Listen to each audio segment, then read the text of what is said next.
नमस्कार विद्यार्थी मित्रांनो, मी प्राध्यापक विजय शेळके आपले सर्वांचे ओलेस एज्युकेशन या चॅनलवरती सहर्ष स्वागत करत आहे. मित्रांनो, आपण टीईटी संभाव्य प्रश्नांची जी सिरीज सुरू केली आहे त्या मालिका आपण कंटिन्यू करतोय आता. तर मानसशास्त्र व अध्यापनशास्त्र याचा आपण तिसरा व्हिडिओ बघत आहोत. चला आपण आपल्या सिरीजला सुरुवात करूया. पहिला प्रश्न आहे आपला, विकासामध्ये खालीलपैकी कोणत्या बदलांचा समावेश होतो? संख्यात्मक, गुणात्मक, गुणात्मक व परिणामात्मक आणि चौथा आहे शारीरिक व वाढीत्मक. एक गोष्ट आवर्जून सांगावीशी वाटते, विकास या घटकावर आपण मागील प्रश्नपत्रिकांचा जर आढावा बघितला तर विकास या घटकावर प्रश्न नक्की येतो म्हणजे येतोच.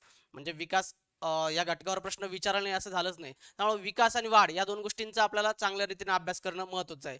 आपण काय करू, हा प्रश्न सोडवण्यापूर्वी एक स्लाइड बघूया म्हणजे या प्रश्नाचं उत्तर कसं असेल तुम्हाला लक्षात येईल. बघा, वाढ आणि विकास यांच्यामध्ये काही फरक सांगितलेला आहे. तो फरक आपल्याला जर लक्षात आला तर आपल्याला या प्रश्नाचं उत्तर इझिली देता येईल.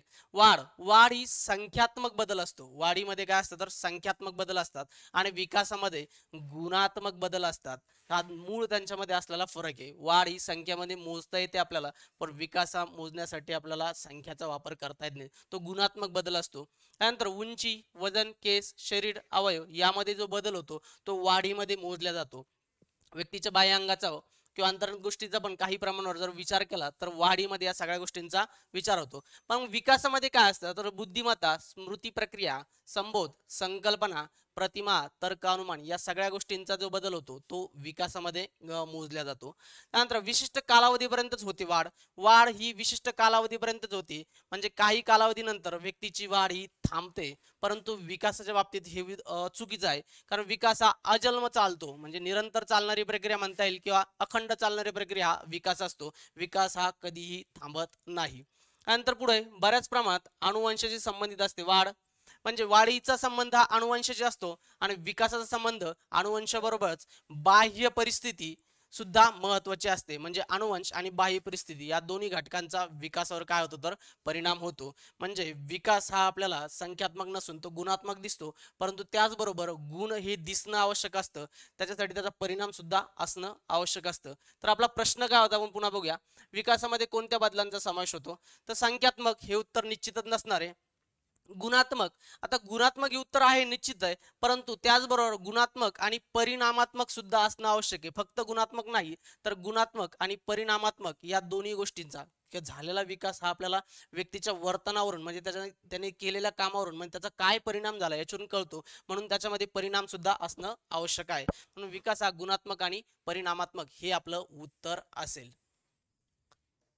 चला बघूया पुढचा प्रश्न. खालीलपैकी विकासाचा कोणता सिद्धांत आहे? पुन्हा विकासावर प्रश्न विचारतोय आपण, सिद्धांत विचारलेला आहे. सर्व व्यक्तींच्या विकासाचा वेग समान नसतो. विकास हा सूक्ष्माकडून स्थूलाकडे होतो. विकासाची शारीरिक, मानसिक, भावनिक ही अंगे परस्परावर अवलंबून नसतात. आणि चौथा आहे, विकासाचे ठराविक असे टप्पे नसतात. आता विकासाचा सिद्धांत आणि वैशिष्ट्य बघण्यासाठी आपण एक स्लाइड बघूया. बघा, विकासाची तत्वे आणि वैशिष्ट्य काय, तर विकास हा सातत्याने घडून येत असतो. त्यानंतर विकासाचे स्वरूप हे क्रमबद्ध असते म्हणजे विकास मध्येच कोणत्या गोष्टीत नाही, क्रमाक्रमाने होत जाणारी प्रक्रिया आहे. जसे लहान मूल पालथे पडणे, रांगणे, उभे राहणे, चालणे, पळणे यात एक विशिष्ट क्रम असतो. म्हणजे ही अवस्था, पहिली अवस्था पूर्ण झाल्यानंतरच पुढची अवस्था येते, अन्यथा डायरेक्ट दुसऱ्या अवस्थेत पदार्पण करत नाही व्यक्ती. म्हणजे हा टप्प्याटप्प्याने होत असतो. विकासाचे स्वरूप संकलित प्रकारचे असते. नंतर विकास हा स्थूलाकडून सूक्ष्माकडे असतो. आवर्जून लक्षात ठेवा, स्थूलाकडून सूक्ष्माकडे असतो, सूक्ष्माकडून स्थूलाकडे नाही.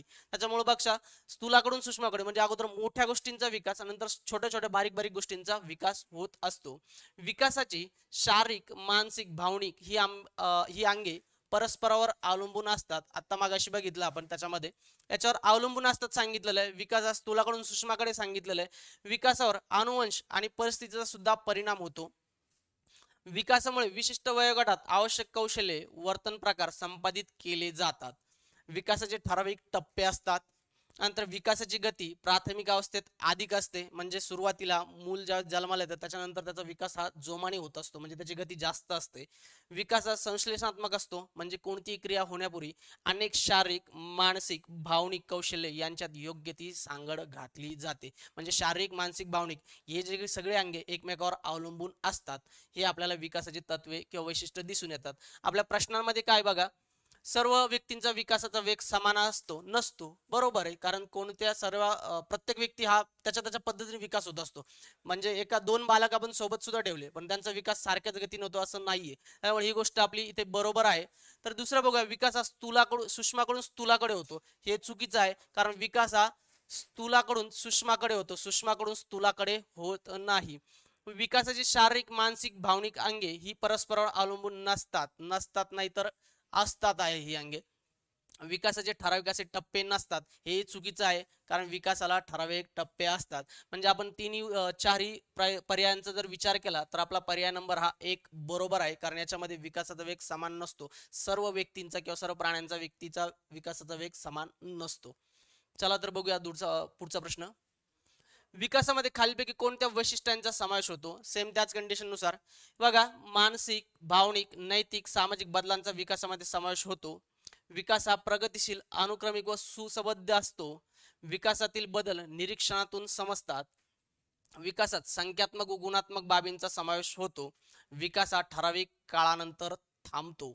बघा, विकास हा ठराविक काळानंतर थांबतो, हे चुकीचं आहे, कारण विकास हा ठराविक काळानंतर थांबत नाही, तर तो अजीवन चालू राहतो. वरचे जर बघितलं आपण, तिन्ही अंग आहे त्याच्यामध्ये विकासाचा समावेश होतो. प्रगतिशील, अनुक्रमिक, बद्ध सुद्धा असतो. त्यानंतर विकासातील बदल निरीक्षणातून सुद्धा समजतो. गुणात्मक, संख्यात्मक गोष्टी असतात, म्हणजे 1 2 3 4 हे खालचे जर पर्यायांचा विचार केला तर 1 2 3 4 हा आपला बी नंबरचा उत्तर किंवा पर्याय योग्य असेल आपल्याच्यामध्ये. ओके, चल बघूया पुढचा प्रकार. आपल्या स्वतःच्या अवांछनीय विचारांची जबाबदारी दुसऱ्यावर ढकलणे म्हणजे डॅश डॅश होय. आता हे जे प्रश्न आहे आपल्याला मानसशास्त्रामध्ये संरक्षण यंत्रणा याच्यावर आपल्याला बरेचसे प्रश्न विचारले जातात. मागील प्रश्नपत्रिकेत जर आपण चेक केलं तर प्रत्येक प्रश्नपत्रिकेमध्ये एखादा तरी प्रश्न आपल्याला विचारला संरक्षण यंत्रणेवरती. म्हणजे संरक्षण यंत्रणा म्हणजे कशी असते, प्रत्येक व्यक्ती हा आपल्यासाठी संरक्षण यंत्रणेचा वापर करत असतो. म्हणजे एखादी गोष्ट जर आपल्याला जमत नसेल तर आपण त्याचं कारण दुसऱ्यावर वगैरे ढकलणं, हे सगळे संरक्षण यंत्रणेचे प्रकार आहे. म्हणजे कोणकोणते प्रकार हे पण आपण यामध्ये बघणार आहोत. इथं बघा, आपल्या स्वतःच्या अवांछनीय विचाराची जबाबदारी दुसऱ्यावर ढकलणे याला काय म्हणतात, तर याला म्हणतो आपण प्रक्षेपण म्हणतो. याला आपण काय म्हणतो, प्रक्षेपण म्हणतो. पण बाकी काय आहे याचं आपण काय करू, थोडक्यात विश्लेषण बघूया एका स्लाइडच्या माध्यमातून. बघा, ही संरक्षण यंत्रणा आपल्याला दिलेली, याच्यामध्ये काय काय, समर्थन म्हणजे काय, एखाद्या हेतूसाठी प्रयत्न करूनही अपयश येत असेल तर ते मान्य न करता इतरांना पटेल अशी खोटी कारणे देणे किंवा त्याला म्हणायचं समर्थन करणे. म्हणजे आपण चुकीचं आहोत हे सांगण्यासाठी समर्थन केलं जातं. जसं नेट सेट परीक्षा उत्तीर्ण होणारे विद्यार्थी हे परीक्षा पद्धतीत विश्वासार्ह नसल्याचं प्रतिपादन करून त्यापेक्षा PhD करणे योग्य आहे असं सांगितलं जातं. म्हणजे ते आपलं जे म्हणणं आहे ते योग्य कसं आहे त्याचं समर्थन केलं जातं. प्रक्षेपण, आपल्या मनातील भावना, दोष इतरांच्या माथी मारणे म्हणजे प्रक्षेपण. आत्ताच बघितलं आपण, आपले दोष इतरांच्या माथी मारणे याला म्हणायचं प्रक्षेपण म्हणायचं. जसं रमेश परीक्षेत नापास झाला तेव्हा शिक्षकांनी शिकवलं नव्हतं, म्हणजे त्यांनी काय केलं तर प्रक्षेपण केलं. बघा, म्हणजे पहिल्या याचं उत्तर आपलं काय असेल तर प्रक्षेपण असेल. पुढचा प्रश्न आहे, अश्विनला त्याचे प्रशिक्षक क्रिकेट संघात घेणं नाकारतात तेव्हा अश्विन सर्व मित्रांना सांगतो की त्याला क्रिकेटमध्ये फारसा रस नाही. ही सुद्धा संरक्षण यंत्रणेचा प्रश्न आहे. मग हे संरक्षण यंत्रणेचे उदाहरण कोणते, प्रक्षेपण, समर्थन, प्रतिपुरण आणि तादात्म्य. आता प्रक्षेपण म्हणजे काय, आपल्या दुसऱ्यावर ढकलणं, आणि समर्थन म्हणजे काय, आपली बाजूच कशी बरोबर आहे किंवा आपल्याला काही नाही वाटत आहे त्याच्या संदर्भात, हे असेल आपलं समर्थन असेल हे. आणि तादात्म्य, प्रतिपुरण काय, प्रतिपुरण म्हणजे एखाद्या क्षेत्रात जर आपल्याला अपयश मिळालं तर आपण दुसऱ्या क्षेत्रात त्याच्यापेक्षा जास्त यश मिळून आपलं काय करतं समाधान करणं, याला म्हणायचं काय प्रतिपुरण. तादात्म्य म्हणजे एखाद्या व्यक्तीशी, एखाद्या घटकाशी आपण पूर्णपणे तल्लीन होणं, याला म्हणायचं तादात्म्य. आपण संरक्षण यंत्रणा व्यवस्थितरित्या बघूया, कारण त्याच्यावर वारंवार प्रश्न विचारतात. तुम्ही स्क्रीनशॉट सुद्धा काढू शकता त्याचं. बघा, समर्थन आणि प्रक्षेपण आपण बघितले. पुढचं बघूया, प्रतिपुरण. प्रतिपुरण मध्ये एका क्षेत्रात यश मिळाले नाही तर त्याची भरपाई दुसऱ्या क्षेत्रातील यश मिळवून करणे यास प्रतिपुरण म्हणतात. आताच बघितलं आपण. बघा, राधिका क्रीडा क्षेत्रात करिअर करायचे होते पण अचानक अपघात झाला आणि तिला अपंगत्व आल्याने तिने स्पर्धा परीक्षा देऊन ती प्रशासकीय अधिकारी झाली. तिने एका क्षेत्रातलं यश हे दुसऱ्या क्षेत्रात मिळवलं, म्हणजे तिने काय केलं तर प्रतिपुरण केलं. पुढचं, दिवा स्वप्न. एखादे काम करताना त्या कामात लक्ष न देता उलट वेगळ्याच मनोरंजनात दंग असणे यास दिवा स्वप्न असं म्हणतात. आपण पण म्हणतो, कोणी माणूस कामात चालू असताना वेगळ्याच काहीतरी याच्यामध्ये असेल तर त्याला आपण दिवा स्वप्न म्हणतो. रमेश अभ्यासासाठी बसला होता परंतु त्याचे लक्ष अभ्यासात नव्हते. उन्हाळ्याच्या सुट्टीत काश्मीरला जाऊन काय धमाल करायचे आहे याचे चित्र तो मनचक्षू समोर रंगवीत होता, म्हणजे तो दिवा स्वप्न पाहत होता. तादात्म्य ही मनाची एकरूपता असते. मला कशी सांगितली तुम्हाला मी, भजन करता करता तुकाराम महाराज विठ्ठलाची तादात्म्य पावत होते, म्हणजे ही तादात्म्य आहे. त्यानंतर आहे उदात्तीकरण. आपल्या इच्छा आकांक्षाच्या पूर्तीसाठी अयोग्य मार्ग न वापरता समाजमान्य मार्गाचा वापर करणे यास उदात्तीकरण म्हणतात. म्हणजे आपली जर एखादी गोष्ट पूर्ण होत नसेल त्याच्यासाठी आपण समाजाला जे पटत नाही त्याच्या विरुद्ध न वागता समाजाला पटेल अशा रीतीने आपण काय करणं, त्या पद्धतीने ती गोष्ट करणं, त्याला म्हणायचं काय, उदात्तीकरण. बघा, एखाद्या जोडप्याला मूल होत नसेल तर ते अनाथ आश्रमातील मुलाला दत्तक घेऊन स्वतःच्या मुलाप्रमाणे वाढवतात त्याला, म्हणजे हे पण काय तर त्याचं उदात्तीकरण होय. आत्मताडण हा खूप महत्वाचा आहे. आत्मताडणावर बरेचदा प्रश्न विचारले जातात आपल्याला. अपयश आल्यास स्वतःला कठोर शिक्षा देणे यास आत्मताडण म्हणतात. त्याचं परीक्षेत अपयश आल्यास उपाशी राहणे किंवा रडत बसणे हे आत्मताडण प्रकारचं आहे. पुढचं बघूया. नकारात्मक, कोणत्याही बाबी संबंधी नकारात्मक मत यामध्ये सांगितले जाते. जसे रमेश त्याच्या वडिलांना तुम्ही मला खेळणी आणून दिल्याशिवाय मी अभ्यास करणार नाही असं म्हणतो, म्हणजे काय तर नकारात्मक भावना असणे मुलांमध्ये. त्यानंतर विकृत श्रद्धा, वाईट मूल्यावर विश्वास ठेवणे यास विकृत श्रद्धा म्हणतात. उदाहरणार्थ, वाईट वागल्याशिवाय लोक आपल्याला मान देत नाही असे बरेच जण म्हणतात, म्हणजे ते श्रद्धा आहे पण कोणती, विकृत प्रकारचे, जी समाजाला योग्य वाटत नाही, तिला म्हणायचं विकृत श्रद्धा. पुढे बघूया. दांभिक आजार, परिस्थितीला सामोरे जाण्यासाठी भीती वाटत असल्यास आजारी आहे असे सांगून ते टाळणे यास दांभिक आजार असे म्हणतात. उदाहरणार्थ, पोट डोके दुखत आहे असा बनाव करून परीक्षेला जाणं, हे बरेच जण करतात. आपल्याला दांभिक आजारामध्ये बऱ्याच जणांना सवय असते, एखादी गोष्ट करायची कंटाळा आला किंवा ती करायची नसेल तर काहीतरी बहाणा करणे, याला म्हणायचं दांभिक आजार, खोटा आजाराचं सांगणे. विस्थापन, वरिष्ठावरील राग कनिष्ठावर काढणे यास विस्थापन म्हणतात. हे बरेचदा आपल्याला घरामध्ये आढळतं बऱ्याच जणांच्या, की बघा ऑफिसमध्ये वरिष्ठ रागवले म्हणून घरी गेल्यावर पत्नीवर राग काढणे, याला पण काय म्हणतो आपण, विस्थापन. म्हणजे एका ठिकाणी दुसऱ्या ठिकाणी आपला राग काढणे, याला म्हणायचं विस्थापन प्रकारे. पत्नी रागवली म्हणून आपण मुलांना रागवणे, म्हणजे उलट, म्हणजे आपला राग दुसऱ्या ठिकाणी काढणे, सरळ सरळ त्याला म्हणायचं विस्थापन. परागमन, भूतकाळातील सुखद अनुभूतींना उजाळा देणे म्हणजे परागमन. उदाहरणार्थ बघा, आमच्या काळात तूप रुपयाचे 4 शेअर मिळत होते असं आजोबा सांगतात, म्हणजे आपल्या जीवन काळात सध्याची परिस्थिती न करता भूतकाळ किती चांगला होता, याला म्हणायचं परागमन. प्रतिक्रियात्मक वृत्ती, आपल्या मनातील भावना इतरांना कळू नये म्हणून विरोधी वर्तन करण्याची व्यक्तीची जी सवय म्हणजे प्रतिक्रियात्मक वृत्ती होय. बघा, लाच खाणाऱ्या अधिकाऱ्याने नीतिमान जीवन जगावे असे इतरांना सांगणे, म्हणजे विरुद्ध सांगायचं, म्हणजे आपण जसे आहे तसं न करता त्याच्यापेक्षा चांगल्या प्रकारे सांगण्याचं, तिला म्हणायचं प्रतिक्रियात्मक वृत्ती. बघा, अशा प्रकारे जे बघितले आपण हे सगळे संरक्षण यंत्रणेचे भाग आहे. तुम्हाला मी आवर्जून कशासाठी दिले, कारण याच्यावर प्रश्न विचारले जातात, उदाहरणासहित तुम्हाला मी याच्यामध्ये देतोय का, की ते येणाऱ्या परीक्षेत तुम्हाला त्याच्यावर कोणत्याही प्रकारे जर प्रश्न आला तुम्हाला इझी त्याच्यावर सोडवता येईल. चला पुढचा प्रश्न बघूया आपण. कुमारावस्थेला मानसिक वादळाचा व भावनिक ताणतणावाचा कालखंड असे कोणी संबोधले आहे. आता कुमारावस्था म्हटलेली आहे आपल्याला. आता कुमारावस्थेत जर विचार केला तर ही अवस्था थोडीशी संक्रमणात्मक अवस्था असते. आणि जर खाली ऑप्शन बघितले, स्टॅनले हॉल, जीन पियाजे, गोडार आणि कोदल बर्ग, तर कुमारावस्थेविषयी किंवा बालकांच्या अवस्थेत जास्तीत जास्त वर्णन जर कोणी केलं असेल ते स्टॅनले हॉल यांनी केलेलं आहे. आता या अवस्थांचा सुद्धा आपल्याला अभ्यास करावा लागतो, कारण बालकांच्या ज्या विविध टप्पे, वाढीचे टप्पे किंवा विविध अवस्था आहे याच्यावर प्रश्न विचारला जातो. या अवस्था कोणकोणत्या आहे किंवा कशा प्रकारचे प्रश्न येतात हे आपण बघणार आहोत. बघू आपण एका स्लाइडच्या माध्यमातून. बघा, जन्मपूर्व अवस्था आणि जन्मोत्तर अवस्था अशा दोन प्रकारच्या अवस्था म्हणजे शास्त्रज्ञांनी वर्गीकरण केलेलं आहे. जन्मपूर्व अवस्थामध्ये येते जननावस्था, जी असते जन्म ते 2 आठवड्यापर्यंत असते. त्यानंतर गर्भावस्था असते, ही 2 आठवडे तर 10 आठवडे असते. त्यानंतर भ्रूणावस्था असते 10 आठवडे तर ते जन्मापर्यंत. आणि त्यात अर्भकावस्था जन्मानंतर ही 1 महिन्यापर्यंत असते. हिच्यावर प्रश्न विचारलेला आहे, अर्भकावस्था विचारले जातात आपल्याला. ह्या स्लाइडचा तुम्ही स्क्रीनशॉट करून घ्या, कारण याच्यावर तुम्हाला प्रश्न विचारलेले अवस्था आणि त्याचा कालावधी विचारला जातो आपल्याला. लक्षात ठेवा, अर्भकावस्था म्हणजे काय तर जन्मानंतरचा 1 महिना ही आपली असती अर्भकावस्था. त्यानंतर असते जन्मोत्तर अवस्था म्हणजे जन्माच्या नंतरच्या. यामध्ये पहिली शैशवावस्था, ती असते जन्मापासून 2 वर्षापर्यंत असते. शैशवावस्थेचा कालावधी जन्मापासून 2 वर्षापर्यंत. त्यानंतर येते किशोरावस्था, तिलाच आपण बाल्यावस्था सुद्धा म्हणतो, परंतु ही बाल्यावस्था 2 टप्प्यामध्ये गणली जाते. त्याच्यावर सुद्धा प्रश्न विचारला जातो. बाल्यावस्था किंवा पूर्व बाल्यावस्था आणि उत्तर बाल्यावस्था यांचा कालावधी विचारला जातो आपल्याला. बघूया आपण. पूर्व बाल्यावस्था 2 ते 6 वर्षासाठी असते आणि उत्तर बाल्यावस्था ती 6 ते 12 वर्षासाठी. आणि एकूण जर बाल्यावस्थेचा कालावधी विचारला आपल्याला तर 2 ते 12 वर्ष हा एकूण बाल्यावस्थेचा कालावधी आहे. त्यानंतर असते कुमारावस्था आणि तिलाच आपण कौमार्यावस्था पण म्हणतो. आता ही कुमारावस्था जी असते ना, ही थोडी संक्रमणात्मक अवस्था असते. कशी? इथं असते बाल्यावस्था संपलेली असते आणि तारुण्यावस्थेत ते काही गेलेले नसतात. म्हणजे बाल्यावस्थेतून कुमारावस्थेत आल्यानंतर जे व्यक्तीच्या शारीरिक, मानसिक, भावनिक याच्यामध्ये काय होतं, बदल होत चालतात. शारीरिक बदल होत चालतात. मुलं गोंधळून जातात या अवस्थेला.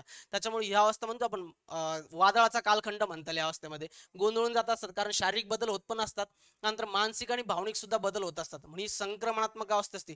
पूर्णपणे तारुण्य सुद्धा आलेलं नसतं आणि आपण बाल सुद्धा राहिलेलो नसतो, म्हणजे बालक पण नसतो आणि तरुण पण नसतो, यांच्या दोघांच्या मधला हा कालावधी असतो. म्हणून तिला संक्रमणाचा कालावधी सुद्धा म्हणतात किंवा मानसिक भावनिक वादळाचा कालावधी सुद्धा म्हणतात. त्याच्यामध्ये या कुमारावस्था, हिलाच कौमार्य अवस्था सुद्धा म्हणतात.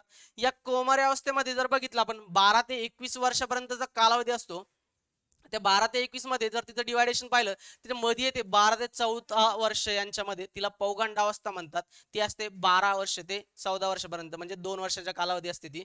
त्यानंतर येते तारुण्यावस्था, ही असते 21 ते 40. परंतु जर आपण या कुमारावस्था थोडासा व्यवस्थित अभ्यास करावा लागेल, कारण येथे व्यक्तीचे शारीरिक, मानसिक, भावनिक या सगळ्या ज्या अवस्था असते, याच्यातल्या सगळ्या गोष्टी काय असतात, परिपूर्ण झाल्या असत्या.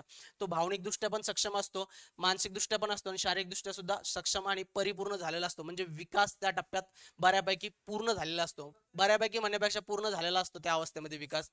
त्यानंतर तारुण्य अवस्था 21 ते 40, प्रौढावस्था ही 40 ते 60 असते आणि वृद्धावस्था 60 ते मृत्यूपर्यंत असते. अशा प्रकारे या सगळ्या अवस्थांचा आपल्याला अभ्यास करावा लागतो, कारण सरळ सरळ प्रश्न, वन लाईनर सुद्धा प्रश्न विचारले जातात आपल्याला. म्हणून हा याचा व्यवस्थित आढावा घ्या तुम्ही. चला पुढचा प्रश्न बघूया आपण.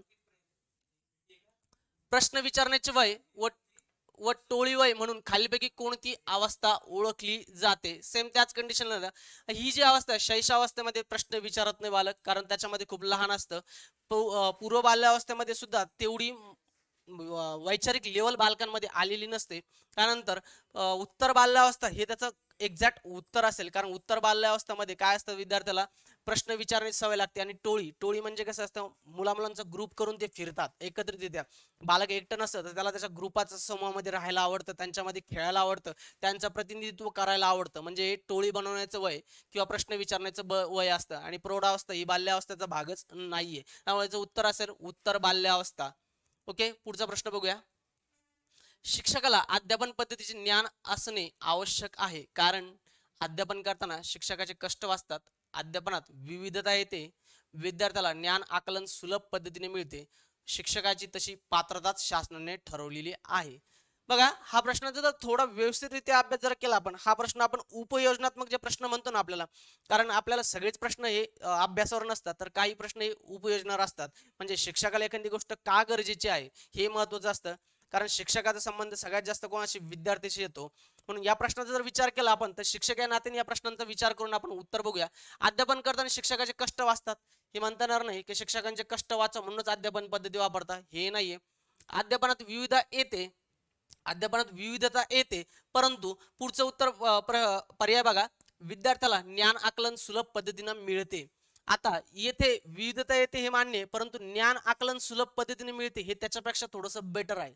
ज्यावेळेस ऑप्शन व्यवस्थित असतात ना, ऑप्शन मध्ये सगळ्यात बेस्ट ऑप्शन कोणतं असेल किंवा बेस्ट उत्तर काय असेल, आपल्याला त्याच्याकडे आपला कल असला पाहिजे, तरच आपलं उत्तरापर्यंत आपण जाऊ शकतो. कधी कधी काय होतं, उत्तर असतात परंतु सगळ्यात बेस्ट उत्तर काय असावं याच्यासाठी आपण जर चांगला विचार केला तर आपल्याला ऑप्शन मधून लक्षात येतं, विद्यार्थ्याला ज्ञान आकलन सुलभ पद्धतीने मिळते आणि शिक्षकाची तशी पात्रता शासनाने ठरवली आहे. हे तर नाहीच नाहीये, हे पण नाहीये, हे थोड्याफार प्रमाणात, पण हे जर बघितलं आपण, हे जास्त दृष्ट्या योग्य उत्तर असेल त्याचं, कारण विद्यार्थ्यांना ज्ञान आकलन सुलभ पद्धतीने मिळते.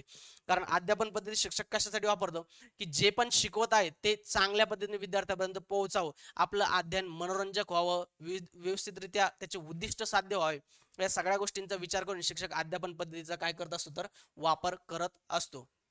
चला पुढचा प्रश्न बघूया. मानवी वर्तनाचे शास्त्र ते मानसशास्त्र अशी व्याख्या कोणी केली? वॉटसन, थॉर्नडाईक, विल्यमुंट आणि मॅकडोगल. आता बघा, मानवी वर्तनाचे शास्त्र ते मानसशास्त्र, जर मानसशास्त्राच्या सगळ्या व्याख्यांचा अभ्यास करणं सुद्धा आपल्यासाठी खूप महत्त्वाचं आहे, कारण प्रश्न विचारला जातो कोणत्याही शास्त्रज्ञाची व्याख्या, आपल्याला मानसशास्त्रज्ञाची व्याख्या आपल्याला विचारली जाते. मग आपण त्या व्याख्या कोणकोणत्या आणि कशा प्रकारच्या बघूया, नंतर आपण या प्रश्नांचं सोल्युशन आपल्याला लक्षात येईल. बघा, मानसशास्त्राच्या अभ्यासाची जर सुरुवात बघितली आपण, अरिस्टॉटलच्या काळापासून झालेली आहे. म्हणजे इथून आपला मानसशास्त्राचा अभ्यास सुरू झालेला आहे, या काळामध्ये सुरू झालं. आणि त्याने लिहिलेला ग्रंथ कोणता आहे, तर डी ॲनिमा नावाचा ग्रंथ आहे. याच्यावर सुद्धा प्रश्न आलेला आहे. डी ॲनिमा नावाचा ग्रंथ कोणी लिहिला, तर अरिस्टॉटल यांनी लिहिलेला आहे. त्यात त्यांनी आत्म्याविषयी विचार मांडलेले आहे. म्हणजे बघा, आत्म्याचे शास्त्र ते मानसशास्त्र असं जर कोण म्हणलं असेल तर अरिस्टॉटल. लक्षात राहू द्या, ए डी ॲनिमा, अरिस्टॉटल आणि आत्मा सगळं काय तर एशी संबंधित आहे. म्हणून आत्म्याविषयी जर विचार किंवा आत्म्याविषयी जे शास्त्र, आत्म्याचे जे शास्त्र आहे ते मानसशास्त्र, अशी व्याख्या कोणी केली असं जर विचारलं तर अरिस्टॉटल यांचं नाव लक्षात असू द्या. वरून ही व्याख्या आपल्या लक्षात ठेवू शकतो. त्यानंतर प्लेटो यांनी रिपब्लिक नावाचा ग्रंथ लिहिला. या ग्रंथावर प्रश्न येऊ शकतो आपल्याला की रिपब्लिक नावाचा ग्रंथ कोणी लिहिला, तर प्लेटो यांनी रिपब्लिक नावाचा ग्रंथ लिहिला. त्यात त्यांनी कशाचे विचार मांडले, तर व्यक्ती भिन्नतेचे विचार मांडलेले आहे. याच्यानंतर काही मानसशास्त्रांनी भरपूर साऱ्या व्याख्या केलेल्या आहे. आता व्याख्या आपल्याला लक्षात ठेवायच्या आहे. पहिली व्याख्या मॅकडोगल यांची, मनाचा अभ्यास करणारे ते मानसशास्त्र, ही अशी व्याख्या जर कोणी केली असेल तर ती लक्षात ठेवा, ते कोणी केली, मॅकडोगल. यम मनाचा अभ्यास करणारे ते मानसशास्त्र, ही मानवी मनाचे अनुभव मिश्रित वर्णनात्मक शास्त्र आहे असं कोण म्हटलंय, तर मॅकडोगल यांनी म्हटलेलं आहे. त्यानंतर विल्यम उंट यांच्या बाबतीत एक प्रश्न वारंवार विचारला जातो की मानसशास्त्री पहिली प्रयोगशाळा जर्मनीतील लाइप्झिग या ठिकाणी कोणी सुरू केली, तर विल्यम उंट यांनी सुरू केलेली. म्हणजे मानसशास्त्रामध्ये पहिली प्रयोगशाळा कोणी सुरू केली हा प्रश्न आला तर विल्यम उंट यांचं नाव लक्षात असू द्या. मानसशास्त्र हे बोधावस्थेचे शास्त्र आहे. बघा, इथं फक्त काय मनाचं होतं, इथं बोधापर्यंत गेलेलो आहे आपण. मानसशास्त्र हे बोधावस्थेचे शास्त्र आहे असं जर कोणी विचारलं असेल तर ते विल्यम उंट यांनी विचारलं आहे. त्यानंतर फ्राइड, मानसशास्त्र हे बोधात्मक व अवबोधात्मक दोन गोष्टी लक्षात ठेवा, बोधात्मक आणि अवबोधात्मक जाणीवांचा अभ्यास करणारे शास्त्र. अवबोधात्मक जाणीवांचा अभ्यास करणारे शास्त्र म्हणजे ते मानसशास्त्र असं जर कोणी विचारलं असेल तर ते फ्राइड या शास्त्रज्ञांनी ही व्याख्या केलेली आहे. बघा, चौथी व्याख्या आहे आपली वॉटसन यांची. ही व्याख्या चांगली लक्षात ठेवा, कारण वॉटसन यांच्यावर प्रश्न वारंवार विचारले जातात. वर्तनवादी शास्त्रज्ञ म्हणजे व्यक्तीच्या किंवा प्राण्याच्या व्यक्तीच्या वर्तनाचा अभ्यास जर कोणी केला असेल तर तो कोणी केला, वॉटसन यांनी केला. म्हणून त्यांची व्याख्या सुद्धा काय, तर वर्तनवादी. मानवी वर्तनाचे शास्त्र ते मानसशास्त्र असं त्यांचं म्हणणं आहे. मानवी वर्तनाचे शास्त्र. मग बघा, मानवी वर्तनाचे शास्त्र ते मानसशास्त्र अशी व्याख्या कोणी केली असं विचारलं असेल तर ते लक्षात ठेवा, वॅटसन. व लक्षात असू द्या, वर्तन, वॉटसन, हे दोन गोष्टी लक्षात द्या. त्यानंतर मॉर्गन, किंग आणि रॉबिन्स यांचे मानव आणि मानवोत्तर प्राण्याच्या वर्तनाचा. आता इथं फरक आहे थोडासा. इथं फक्त कोणाचा, मानवी वर्तनाचा, पण इथं मानवोत्तर प्राण्याच्या वर्तनाचा. म्हणजे ज्यावेळेस मानव आणि मानवोत्तर प्राणी येईल त्यावेळेस लक्षात ठेवा मॉर्गन, किंग आणि रॉबिन्स. आणि फक्त मानवाचं वर्तन येईल त्याला वॉटसन. हे दोन गोष्टी लक्षात असू द्या या व्याख्यामध्ये. मानव आणि मानवोत्तर प्राण्याच्या वर्तनाचे शास्त्र ते मानसशास्त्र अशी व्याख्या जर कोणी केली असेल तर मॉर्गन, किंग आणि रॉबिन्स यांचं नाव लक्षात असू द्या.